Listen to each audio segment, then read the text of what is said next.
Good morning students. Welcome to online classes provided by MDN Public School क्लायत।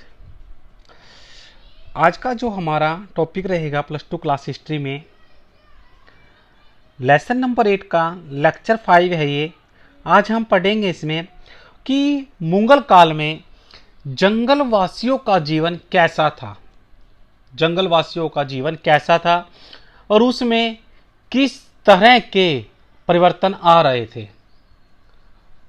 जैसे कि point दिखाया गया है, जंगल और कबीले दिखाए गए हैं, जंगल और ट्राइब्स फॉरेस्ट बसे हुए गांव के परे। लेसन का नाम आप अच्छी तरह जानते ही होंगे, 60 peasant zamindar and the state in the 16th and the 17th century. जंगल और कबीले बसे हुए गांव के परे। ग्रामीण भारत में बसे हुए लोगों की ग्रामीण भारत में बसे हुए लोगों की खेती के अलावा भी बहुत कुछ था। जो ग्रामीण भारत में जो बसे हुए लोग हैं उनमें खेती के अलावा भी बहुत कुछ था। उत्तर और उत्तरी पश्चिम भारत की गहरी खेती वाले प्रदेशों को छोड़ दें तो जमीन के विशाल हिस्से जंगल या झाड़ियों से घिरे हुए थे। अगर हम गहरी खेती वाले प्रदेशों को छोड़ दें तो उसके जो जमीन का अधिकतर हिस्सा है झाड़ियों और जंगल से घिरा हुआ था। ऐसे इलाके झारखंड सहित पूर्वी भारत, मध्य भारत और उत्तर क्षेत्र में शामिल थे। पूर्वी भारत, मध्य भारत में कौन कौन से, जिसमें भारत नेपाल की सीमावर्ती के इलाके की तराई शामिल है। दक्षिण भारत का पश्चिमी घाट दक्कन के पठारों में फैले हुए थे। हालांकि इस काल में अखिल भारतीय स्तर पर जंगलों के फैलाव का औसत निकालना लगभग असंभव है। वो कहता है अर्थात इस काल में, उस समय की बात कर रहे हैं कि उस समय में जो पश्चिमी घाट है और दक्कन के पठार है उन फैले हुए हैं। अखिल भारतीय स्तर पर जो जंगलों का फैलाव है उसका औसत निकालना लगभग असंभव है। फिर भी समसामयिक स्रोतों से मिली जानकारी के आधार पर यह अंदाजा लगाया जा सकता है कि यह औसत करीब 40% था। समसामयिक रचनाएं जंगल में रहने वालों के लिए जंगली शब्द का इस्तेमाल करती हैं। जो समसामयिक रचनाएं हैं जंगल में रहने वालों के लिए जंगली शब्द, ये क्वेश्चन भी आता है बेटा कि जंगली कौन होते हैं, कौन होते हैं, जंगली कौन होते हैं। लेकिन जंगली होने का मतलब सभ्यता का न होना बिल्कुल नहीं था। वैसे आजकल इस शब्द का प्रचलित अर्थ वही है कि उन दिनों इस शब्द का इस्तेमाल ऐसे लोगों के लिए होता था जिनका गुजारा जंगल के उत्पादों, शिकार और स्थानीय खेती से होता था। ये काम मौसम के अनुसार होता था। उदाहरण के तौर पर बिलों में बसंत के मौसम में जंगल के उत्पाद इकट्ठे किए जाते थे और गर्मियों में मछली पकड़ी जाती थी और मानसून के महीनों में खेती की जाती है और शरद व जाड़े के महीने में शिकार किया जाता था। यह सिलसिला लगातार गतिशीलता की बुनियादी पर खड़ा था और इस बुनियाद को मजबूत भी करता था। लगातार एक जगह से दूसरी जगह घूमते रहना इन जंगलों में रहने वाले कबीलों की एक खासियत थी।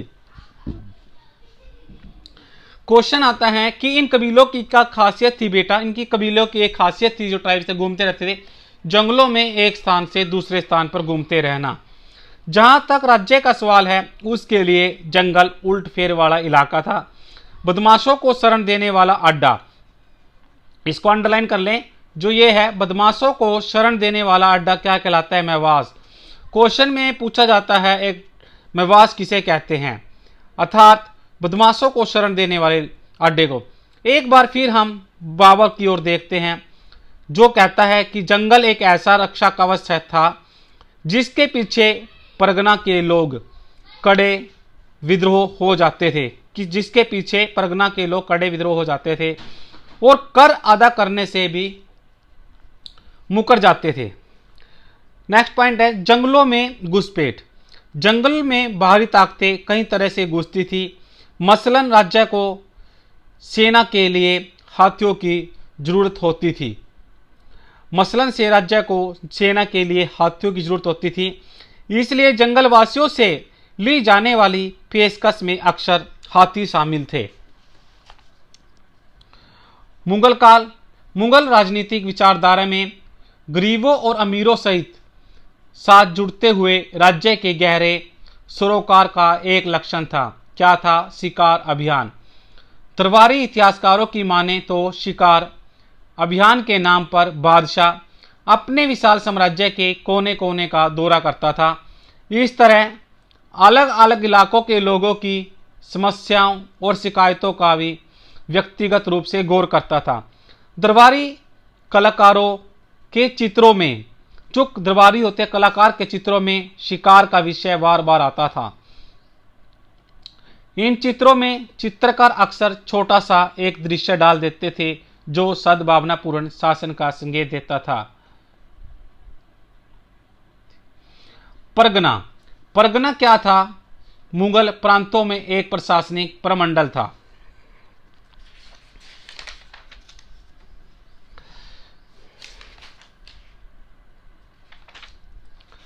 आगे है वाणिज्यिक खेती का असर बाहरी कारक के रूप में जंगलवासियों की जिंदगी पर भी पड़ता था। जंगल के उत्पाद जैसे शहद, मधुमोम और लाख की बहुत मांग थी।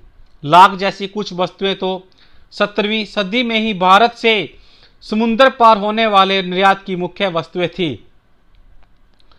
हाथी भी पकड़े और बेचे जाते थे। व्यापार के तहत वस्तुओं की अदला बदली होती थी, अर्थात हाथियों को पकड़ा जाता था और बेचा जाता था बेटा, और इसका भी व्यापार होता था। कुछ कबीले भारत और अफगानिस्तान के बीच होने वाले जमीनी व्यापार में लगे थे, जैसे पंजाब का लोहानी कबीला। वे पंजाब के गांव और शहरों के बीच होने वाले व्यापार में शिरकत करते थे। अर्थात कौन सा कबीला पंजाब के गांव और शहरों के बीच होने वाले व्यापार में शिरकत करता था? कौन सा था बेटा? लोहानी कबीला। कहाँ का था? पंजाब का। सामाजिक कारणों से भी जंगलवासियों के जीवन में बहुत बदलाव आए।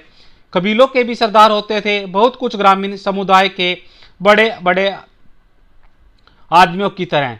कई कबीलों के सरदार जमींदार बन गए तो कुछ तो राजा भी हो गए।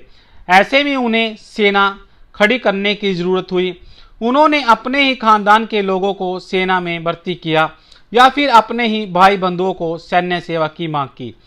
सिंध इलाके की कबीलाई सेना में 6000 घुड़सवार और 7000 पैदल सिपाही थे। इसको अंडरलाइन कर लें बेटा। सिंध इलाके की जो कबीलाई सेनाएं थी उसमें 6000 और 7000। असम में अहोम राजाओं के अपने पायक होते थे। ये वे लोग थे जिन्हें जमीन के बदले सैनिक सेवा देनी पड़ती थी। अहोम राजाओं ने जंगली हाथी पकड़ने पर अपने एकाधिकार का ऐलान भी कर रखा था। हालांकि कबीलाई व्यवस्था में राजनीतिक प्रणाली की तरह संक्रमण बहुत पहले ही शुरू हो चुका था, परंतु ऐसा लगता था कि 16वीं सदी में आकर ही यह प्रक्रिया पूरी तरह विकसित हुई। इसकी जानकारी हमें उत्तरी पूर्वी इलाकों में कबीलाई राज्यों के बारे में आयन की बातों से मिलती है।